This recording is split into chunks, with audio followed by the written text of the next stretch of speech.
Okay, right. So it's 7:33. We are 3 minutes ahead of our scheduled time, but we are waiting for others to join. People are to join.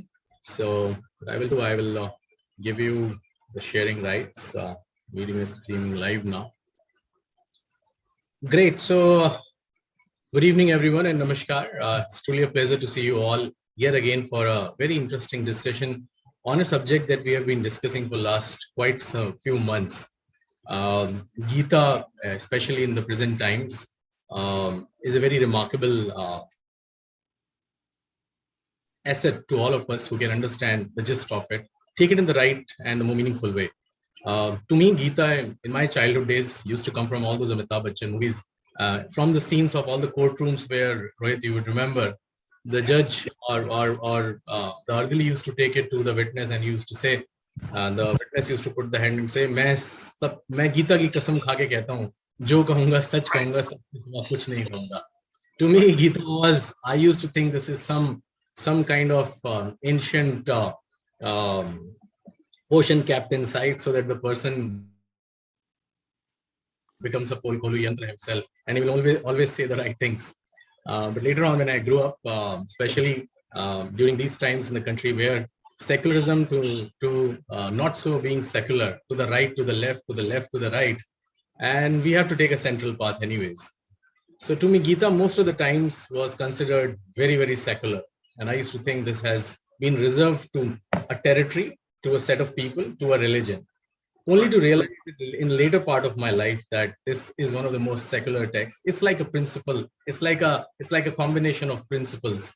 It's like a way of life. It's like a conversation between two people, or it could be like a mentor and a mentee talking about the basic dilemmas that come into us, which many at times we call ourselves as the chemical locha in our dimag. There can be no better book to describe of how to lead a life which has a lot of dilemmas, especially during these times while we are seeing there's a lot of flux of confusion, uncertainty, challenges, and altogether the world altogether has shrunk into just few important discussions, especially because of COVID. And it's very important for us to see that we are not small states, we are not small country, we are not small continents, or we are a different set of people, but the whole world is connected and it's been interlinked and woven with especially the new age media, which is the social media.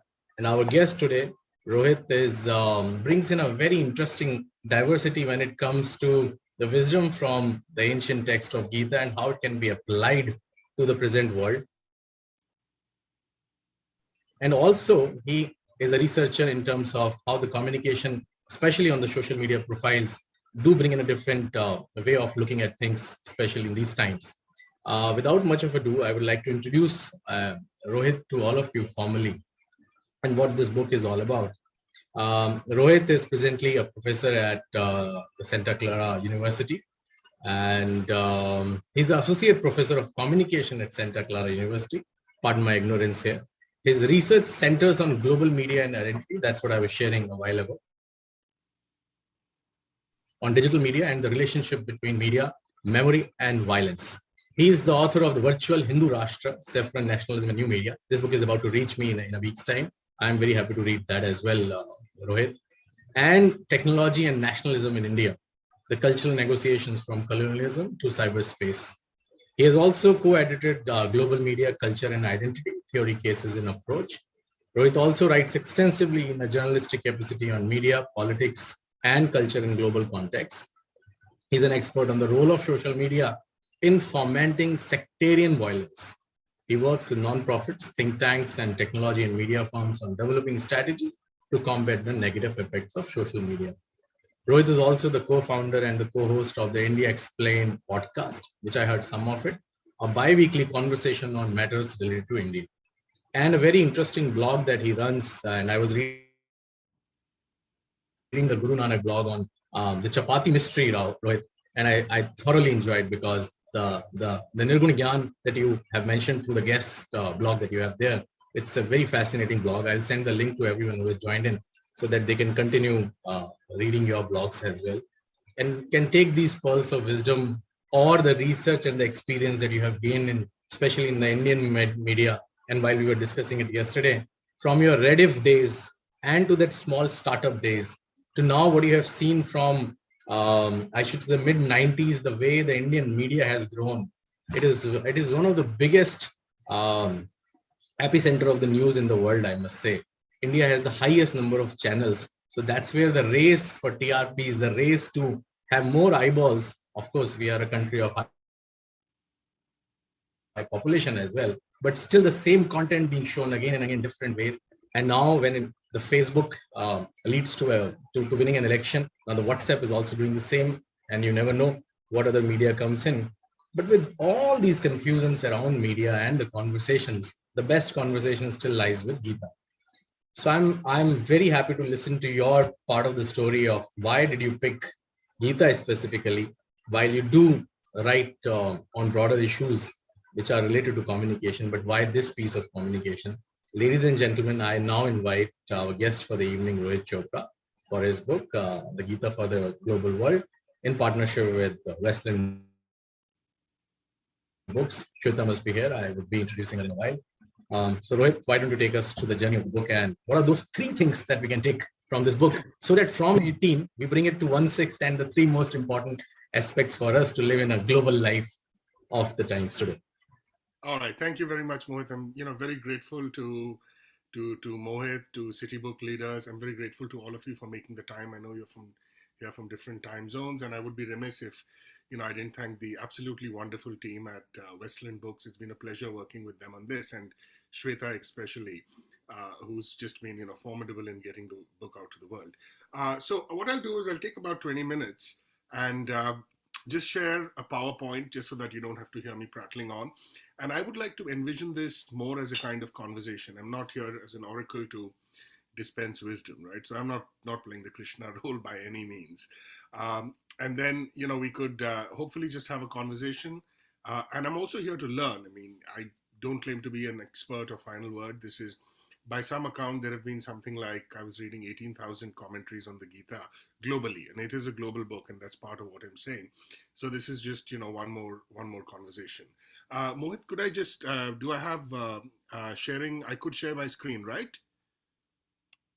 Yeah. So I'll just pull up my PowerPoint, and all right. So I assume everyone can see this, and here we go.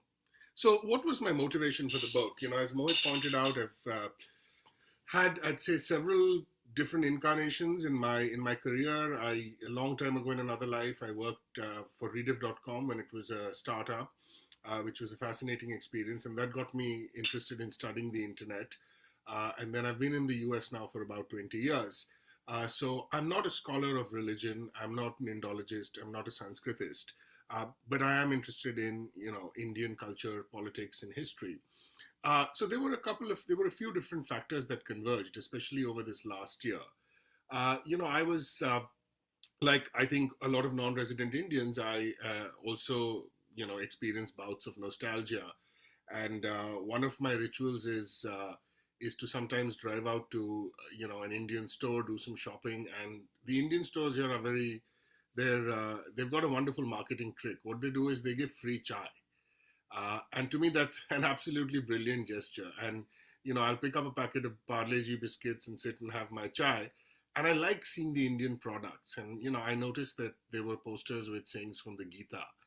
And I began thinking of, how it was everywhere in Indian life.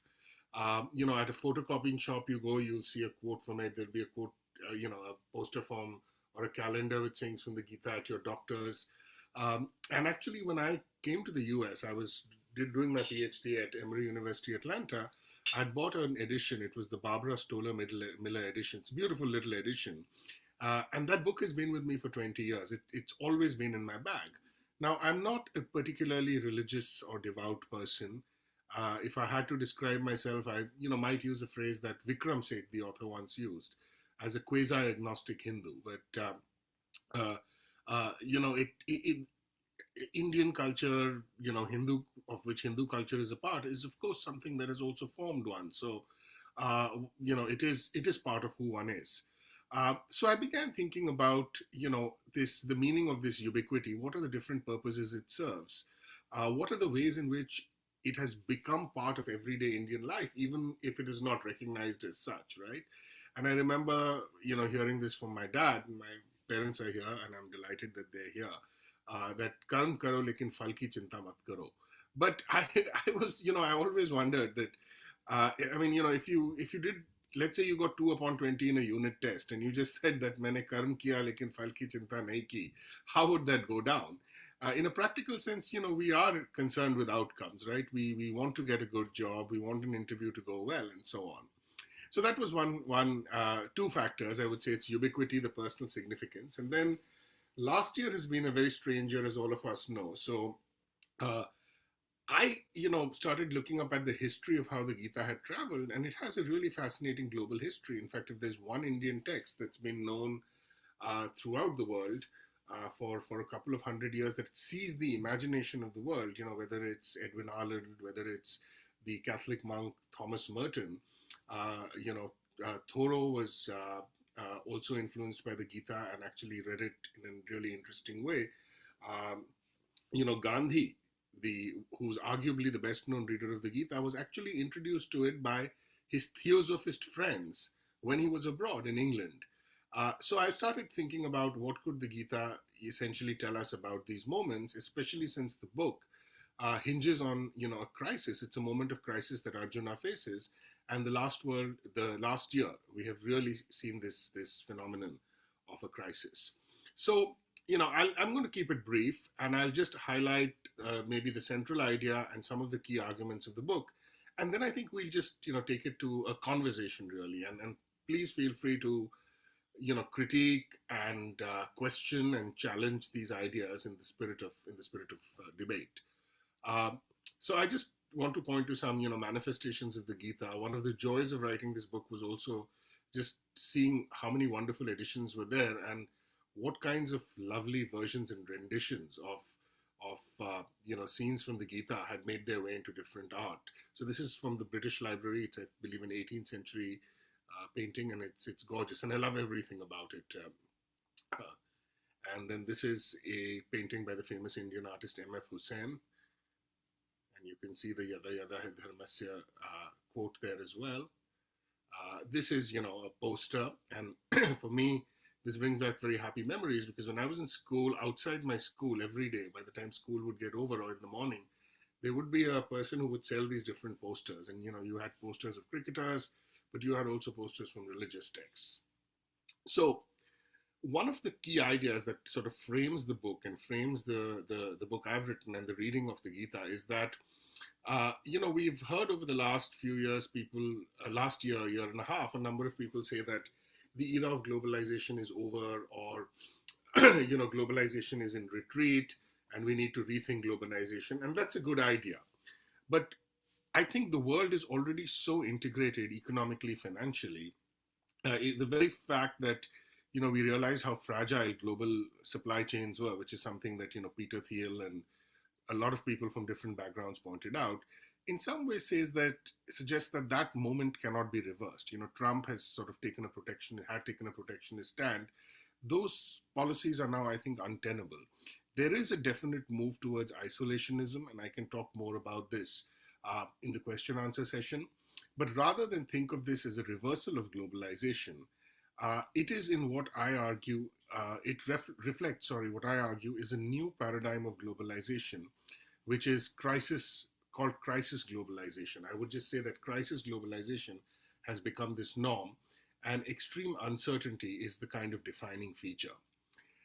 Now, so there are three sort of aspects to it. One is just the fact that we just have to live with different kinds of uncertainty, whether it's the kind of uncertainty that whether it's the kind of uncertainty that was brought about by the pandemic, and it's likely that those kinds of things may happen again, or it is just financial uncertainty, right? That's kind of again been the logic of financialization, the financialization of the globe, or social and political uncertainty. We've kind of seen a move everywhere towards a certain kind of right-wing vision of the world, precarity for minorities also. The second point is that in this environment, the post 9/11 world order, it's been marked by violence and war, right? The US just officially concluded its longest war ever.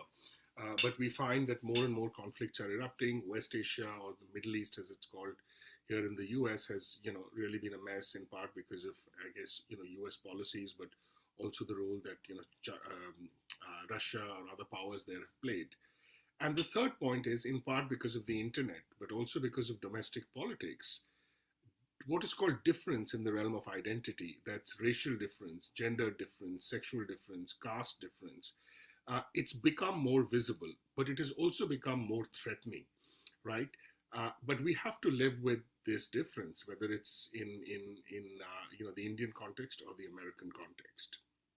So uh, I the way I structured the book was, in each chapter, after an introduction, I described this condition of crisis globalization, and then I took up each of these themes in a specific chapter. So one of the core principles of the Gita, which is, can the principle of nishkama karma, which is action without a desire to control outcomes, and we can translate this in different kinds of ways.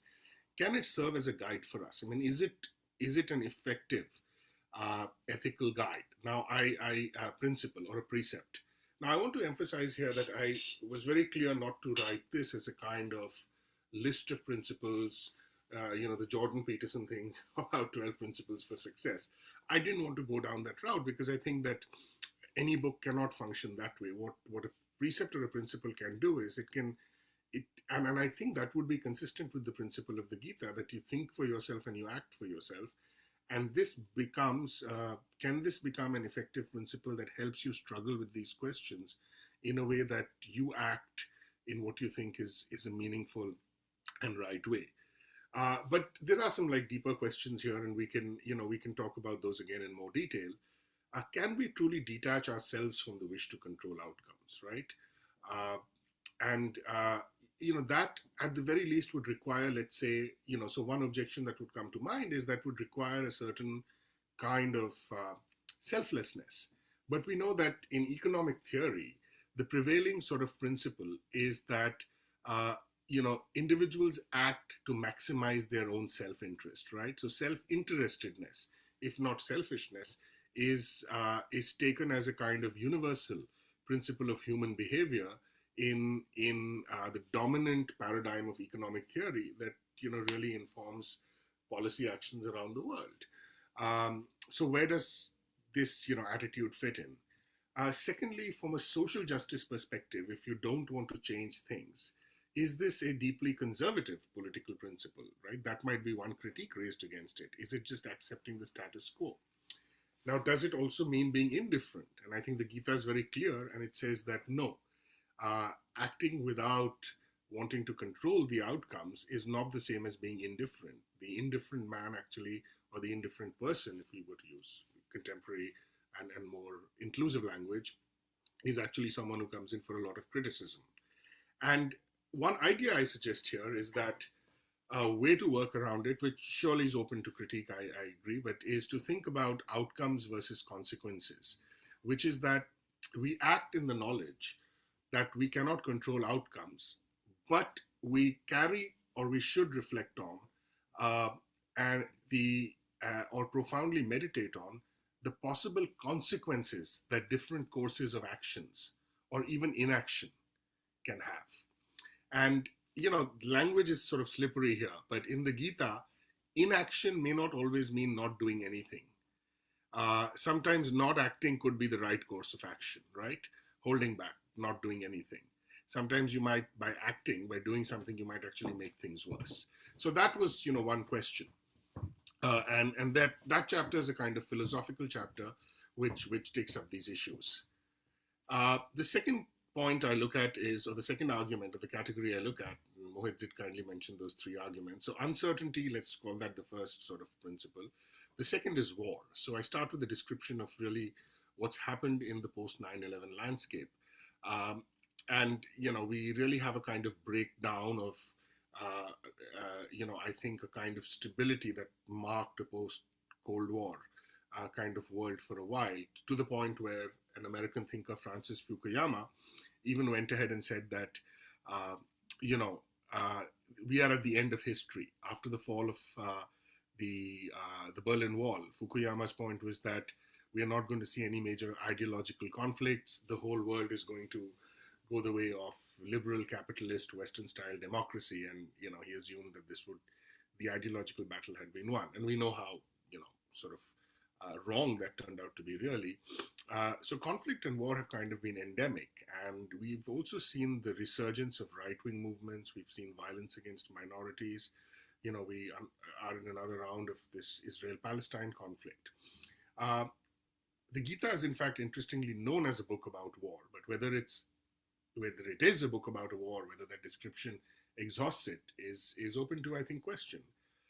War is both literal and metaphorical in the text. So Gandhi read war as, an allegory between good and evil. And one of the points I say is that Arjuna's anguish, right, Arjuna not wanting to go to war, for us is as instructive as Krishna's certitude about what Arjuna should do. Now, Krishna says, pick up your bow, right? Because Arjuna puts his bow down in dejection, saying that I do not want to fight my family members. And Arjuna says, pick up your bow. But the deeper principle that he's saying is still do the right thing. And Arjuna does weigh both kind of options. Uh, so in that light, is Gita a book that endorses violence, as some have suggested? Not necessarily. I think this links to a kind of larger principle in Indian philosophy, and I don't claim to be an expert in Indian philosophy, but from what I've read in the course of writing this book, that the right action to wage war or not is context dependent, and I think that's an extremely, extremely valuable lesson. In fact, it's a point that many people had made when, in retaliation for the 9/11 attacks, the U.S. had kind of violated international law and rushed in to attack, first Afghanistan and then Iraq. It was a US-led coalition, but the US was, the sort of 800-pound gorilla, or whatever the phrase is. So anguish and uncertainty actually can be as much of a gift, right? And we live in this moment when, whether it's the figure of the entrepreneur or it's the idea of the strong leader, decisiveness is sort of valorized as this kind of strong leadership trait. But reflectiveness, anguish, even doubt, and is I think extremely valuable. And finally, the question of difference. Now, the Gita has a kind of universal significance, and I think the very fact that it's traveled extensively across the world is in some ways testimony to that, right? It's also become secularized, as Mohit pointed out, and I think there is a value for that. Though, when a religious text becomes secularized, or its wisdom becomes secularized in the context of a nation state, I think we have to be really careful in separating those principles from the religious origin.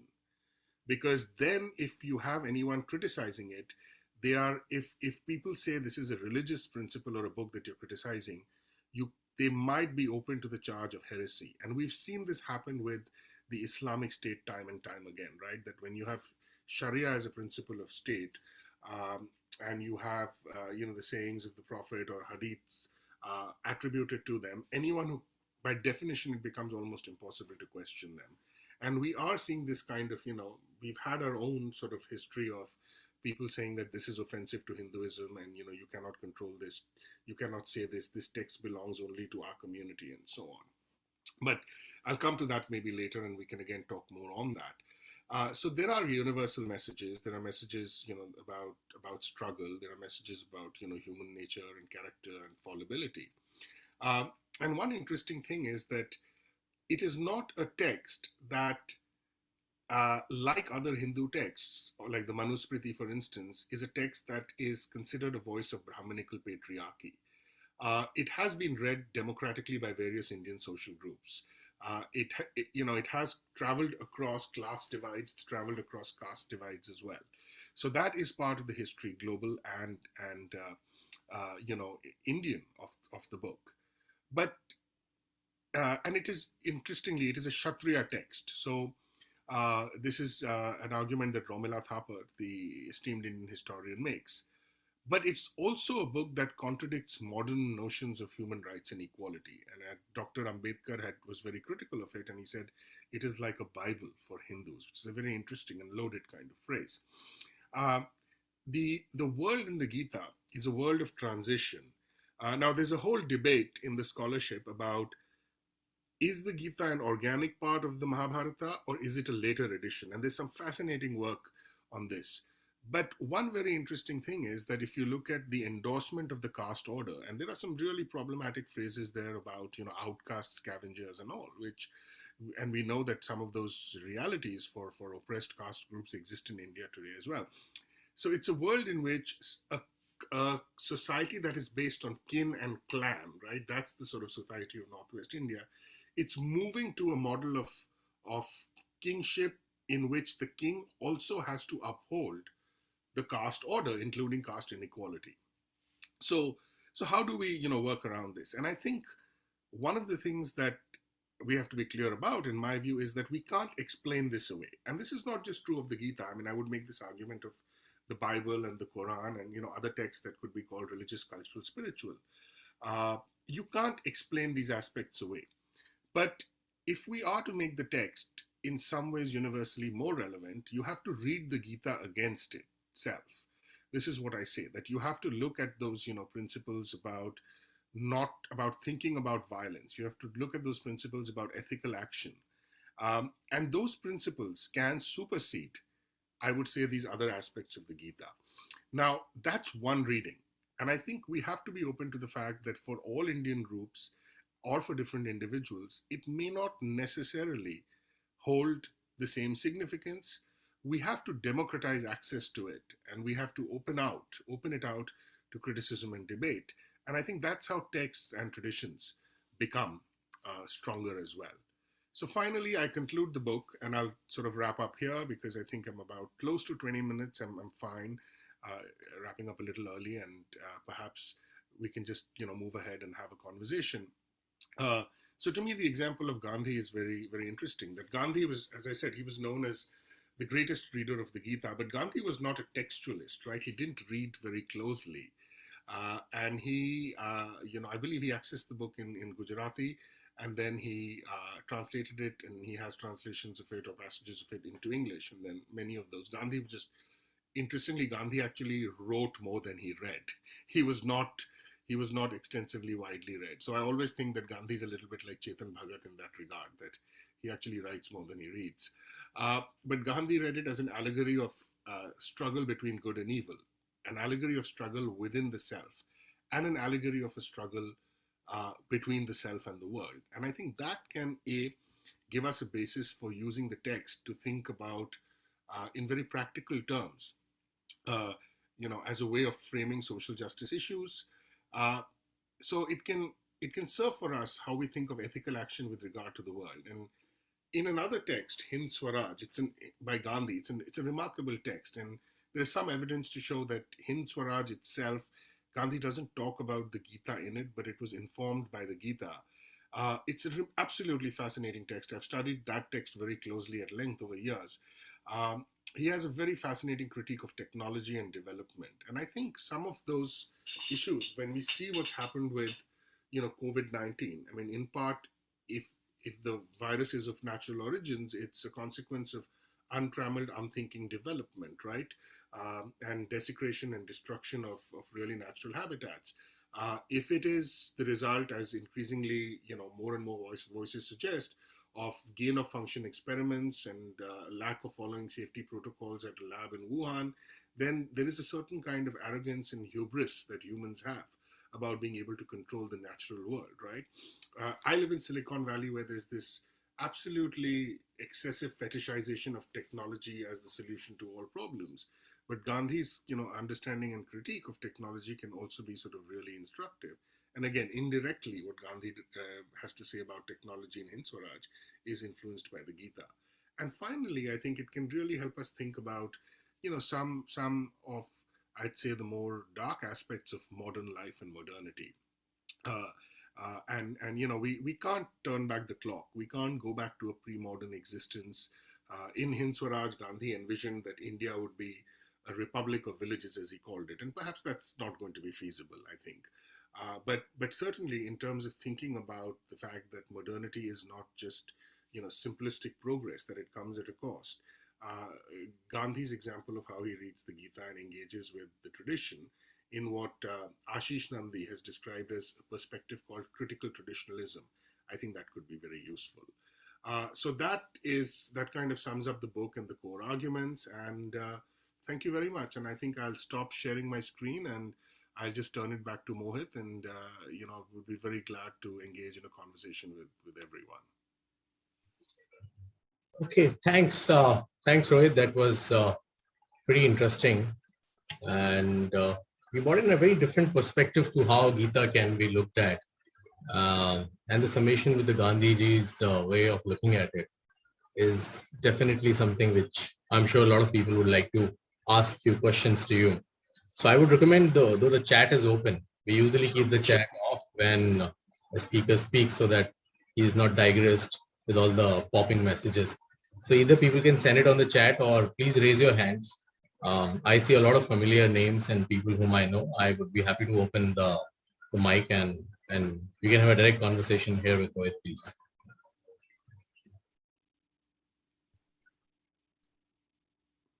Okay, so Harpreet is asking, is it a Smriti or is it a Shruti? I actually don't know, Harpreet, and I'd be happy to hear your elaboration of that.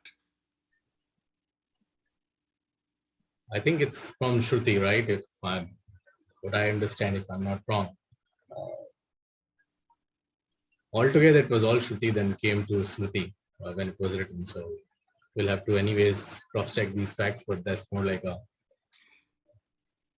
Yeah, well, there's an interesting point here. I think there's a whole debate on it. I should mention that one of the translations I look at is by Laurie Patton, and she also happened to be someone who was in my dissertation committee, and I think she has one of these long conversations about where it falls. The second point I would sort of essentially mention is that I'm reading the text as a contemporary global text, but of course this is a very valid question. Now, the interesting question, the very interesting implication that Harpreet is raising is that would open or close doors for criticism. So I think that would be, within the paradigm of a certain tradition, depending on whether you call it a Shruti or a Smriti, it's open to criticism or not. But I think the question for us is that what should the criteria for opening a text out to criticism be? Should the criteria be the tradition that the rules of the tradition that that text has emerged from? Or should the criteria for criticism be, I would say, the imperatives and the challenges that face us at this particular time? And I would be interested in actually hearing Harpreet's response to that. If Harpreet wouldn't mind elaborating what he thinks should orient criticism towards it. So Harpreet has a more technical question again. What he's asking is, why do you think that Bhagavad Gita is so much popular than other So it's Gita? okay. So this is Say the Ashtavakra Gita. yeah. So Correct me if I guess. it's a really fascinating kind of question, and uh, I think there is something about those messages, right? I think there is something about what the Gita has to say which really links up with other philosophical and cultural traditions. And I'll give you an example. So the Indian writer Amit Chaudhary, he wrote a very fascinating piece. He says it's speculative, but I really I really think that he's onto something. So he says there's some evidence to show that the Gita moves in the 18th century to European readers. And around that time, you start getting in the Western philosophical tradition, such as the work of Immanuel Kant, you get a very interesting idea of disinterestedness or detachment, both as a philosophical virtue towards the world, but also in terms of, for instance, how you approach texts, right? How you read in a literary way. What are the aesthetic values of a text? So Kant says that to appreciate a text, um, or the way in which we, for instance, even engage in literary criticism, you have to not be kind of invested in the history of the author. You have to look at the object in and of itself. So there's a whole orientation to the world, a philosophical orientation of disinterestedness, that apparently can be traced back to the whole idea of not wanting to control outcomes. So that's one idea. The second point is, when you look at someone like Thoreau, and Thoreau's got an interesting history with civil disobedience and Gandhi as well. And I think essentially it's this whole sort of, message of this is also kind of, a moment when in the Western context, ideas of pacifism are emerging. So the conflict that Arjuna faces is something that is seen as a kind of, uh, uh, relevant to, I think, some of the big debates, including the question of, people who like to think of themselves as just, people who think they are progressive minded. How do you deal with slavery in the American context, for instance, right? Or even in the kind of, British context. And then you have a kind of interest in mysticism and Eastern mysticism in the West, which takes different forms. There are these sort of moments of interest that wax and wane, and I think some of that has to do with that as well. The other thing is that the founder of ISKCON, right, Abhay Charan De, like he, nobody has done more in the 20th century, at least, to popularize the Gita than him. So that I think still remains the kind of best-selling book. So I would think this this is maybe one of the reasons why it kind of resonates. But in the ultimate analysis, it remains a bit of a mystery, which is not different from another question I want to point to: why one text or one something travels and something else doesn't. And I don't want to be facetious here, but it's the question of virality, right? I always think of it as a kind of early version of virality. Why does something go viral on social media, but something else that's quite similar doesn't go viral? Okay. Correct. I think that's the best metaphor to the Gita with social media, I guess. So we have a very interesting question from Kushro Jassawala. Kushro, I've opened your mic. Why don't you please ask your question? Kushro prints these books, so comes from Thompson, and what quantity he prints when it comes to Gita, I'm sure. Oh, it's a fantastic question. That how do you practice the concept? This is, I start my chapter in the book saying that on the one hand, you kept hearing everyone say this, right? And I'm pushing 50 now. So a friend of mine was telling me that he said, we are now approaching the age of Indian uncles, right? So if you meet an Indian kid from another family, they start calling you uncle. But the number of uncles who would, say that just work hard and don't worry about the result. But everyone wants you to do well, right? In your exam, you want to do well. The same thing. People have targets to be achieved.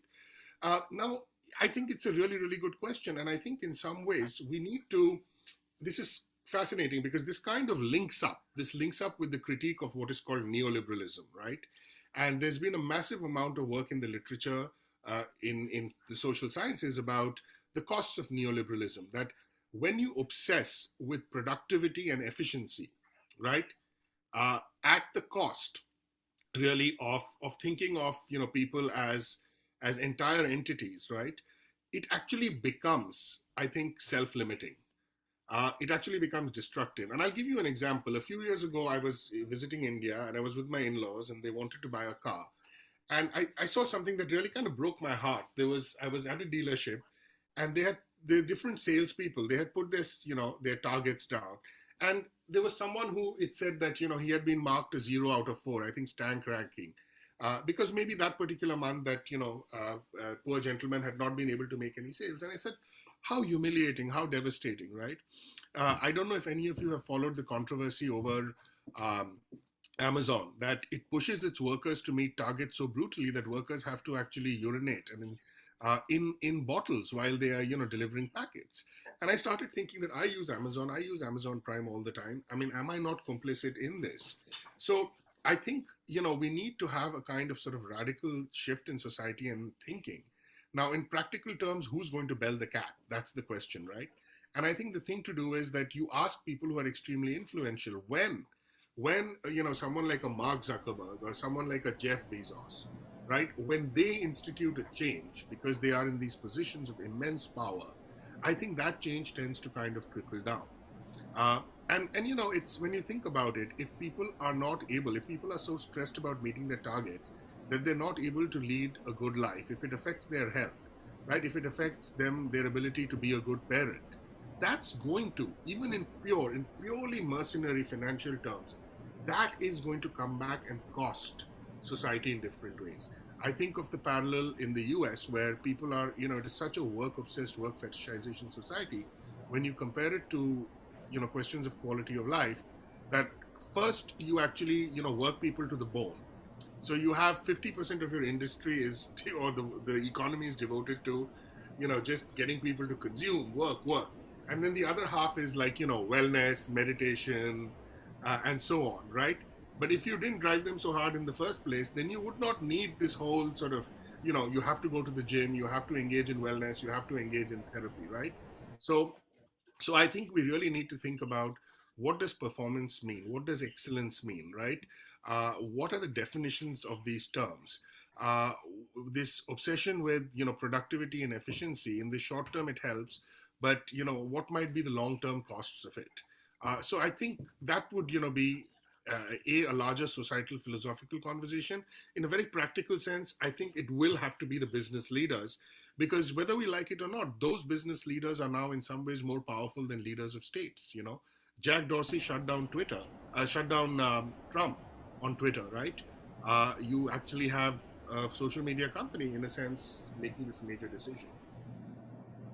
I think, Rohit, before we actually take on any other question, I would like to bring the perspective back to how the book and your uh, contextual thinking with a metaphor of Gita, which I'm assuming I'm yet to read the book. This is one of those rarest sessions where I have not read the book, considering the paucity of time that we had. But still, from the global perspective, when you say Gita can be actually applied, right? What are those basic principles that everyone will have to follow? You cannot deviate from them. So, for example, if it's a leakage at Wuhan, they are not ready to agree. So Gita actually Yeah, brings yeah, in a lot of sensitivity, which is part of spirituality, if you see. While you just spoke right. about environmental consideration, every Yeah, step, every action that we will take has to be understood with a lot of result that it can create. While Gita says that कर्म किए जा फल की चिंता मत कर, but the idea is that अगर मैं Amazon Prime से दे दनादन मंगाए जा रहा हूँ, I'm actually putting a pressure back on in just 1,000 rupees per annum. I'm putting a lot of pressure back on the entire ecosystem, but someone has to be sensitive enough to think about it. And you'll have to ask the question, why do I need the book tomorrow? Why do I need something as if it's being delivered from my next door store? yeah. And we have to live as simple as possibly. And I think that's one of the most important crux of what I have understood from all these ancient scriptures. Um, Anything that you would like to quote on, because Uh, connect that part. yeah, those dots. Thank you very much. So yes, at a very individual, practical level, I mean, we can talk at the grand philosophical level, right? That's easy. But at an individual level, absolutely more. That's exactly the example I would give, which is that, uh, sure, one person, I mean, it's a noble ambition. Not most of us are not going to be able to change the world on our own. I'm not sure it's entirely a salutary idea. Also, sometimes it leads to, hubris and arrogance. There may be that one time when you do need something delivered the next day, fine, right? But do you need everything delivered exactly the next day, right? That's the other question. Can you support your local mom and pop store instead? And I'm very cautious that one should not make a virtue of it in the sense of becoming preachy, right? That this may work for me, but I shouldn't go around forcing everyone to, "Hey, you have to recycle." So at a very practical level, I think the chapter, I call it Beyond Selfishness, right? And it's exactly what you say. I say that you think not in terms of outcomes, you make a conceptual distinction between outcomes and consequences. Now, in the English language, given the slipperiness of language, sometimes outcomes and consequences can be used as synonyms, but I define them very clearly as being separate, which is, what are the consequences of this action going to be? So, I think whether with regard to environmental factors, whether with regard to is it going to make someone's day difficult, right? Let's just say, even if a customer service personnel bungles up something, right? It's natural to get irritated and annoyed. Like, uh, am I doing something that's humiliating this person? At a broader global level, I think, what's interesting is that this is a world of a pre-modern, pre-nation state formation. There is still a kind of social group at work out here, which is, the clan or the kingship. But I think we really need, and the last year has shown us this, to think beyond the idea of the nation state. And we really need to think of our destinies as interlinked. Globalization has, we already know that our lives are interlinked through the structures of globalization, but we don't we can't often see it.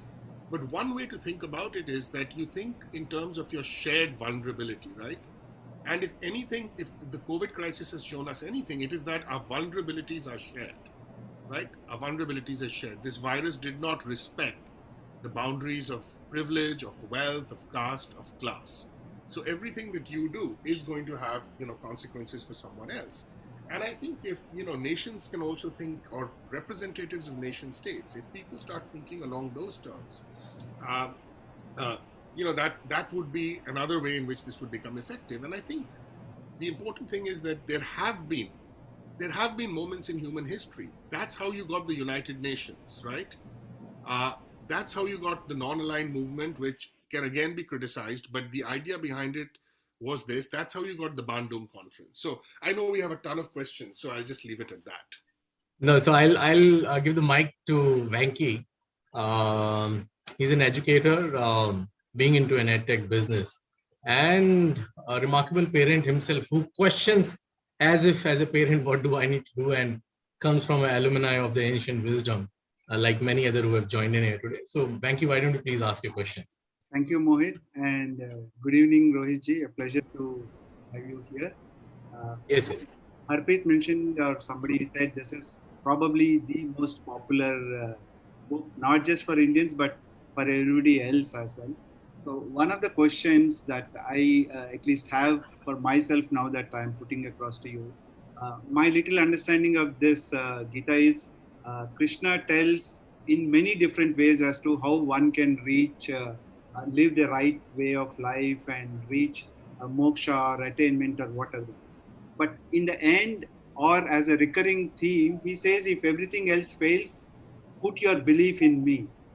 And that becomes so for me to explain this to a so-called 21st century kid, where I talk about critical thinking, creative thinking, problem solving, and then say, if everything else fails, put a belief in this entity called Lord Krishna.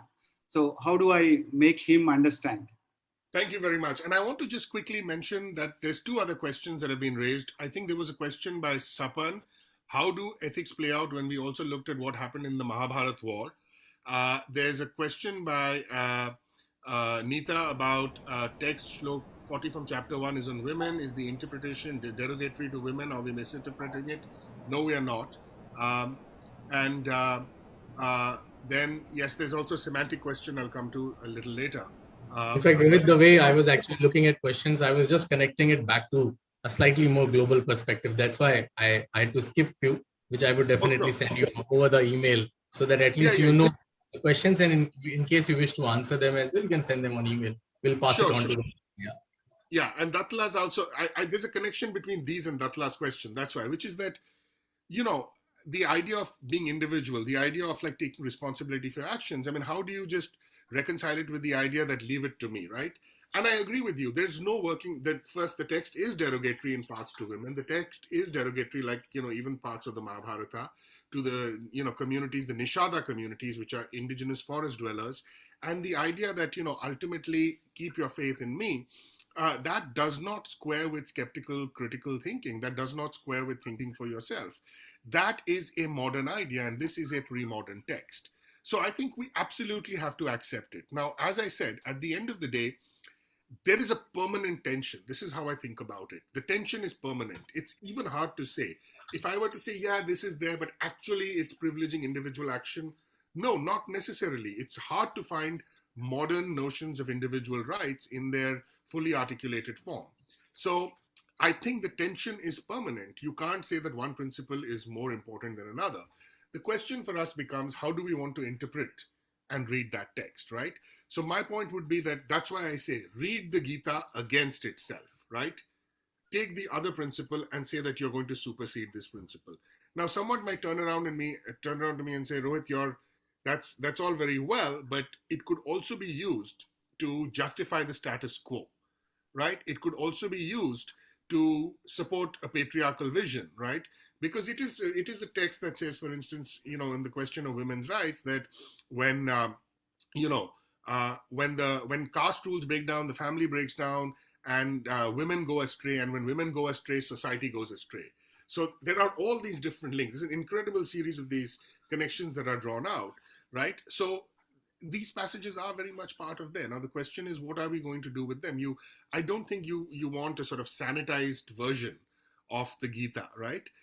Because that's in a sense sort of also ethically problematic.